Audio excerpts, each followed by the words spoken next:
Trump's Department of Justice put on leave the federal prosecutor overseeing the bribery case against New York City Mayor Eric Adams. On Friday, a total of 3 federal prosecutors in Manhattan were put on leave.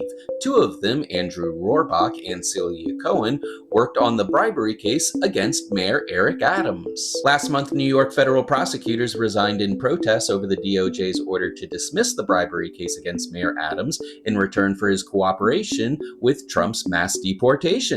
But even more interesting is the fact that Andrew Rohrbach was the prosecutor against Epstein associate Ghislaine Maxwell, as well as crypto executive Sam Bankman-Fried and lawyer Michael Avenatti. It was nearly 3 years ago that Ghislaine Maxwell, Epstein's right hand, was sentenced to 20 years in prison for conspiring to abuse minors. When Ghislaine Maxwell was arrested in 2020, Donald Trump was asked what he thought about the possibility she would spill the beans on some of Epstein's more powerful clients, and he responded with this. I'm wondering, do you feel that she's going to turn in powerful men? How do you see that working out?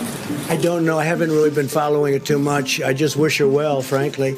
I've met her numerous times over the years, especially since I lived in Palm Beach, and I guess they lived in Palm Beach, but I wish her well. This news comes a little more than a week after the Trump administration's disastrous Phase 1 release of the Epstein files. Not only did the official X account of the House Judiciary Committee rickroll their constituents by making them believe that they were clicking on a link to the official release of the Epstein files, but the files that were released were redacted versions of previously released documents and all handed to right-wing Trump loyalist influencers. The U.S. Attorney's Office for the Southern District of New York declined to comment about the federal prosecutors being placed on leave.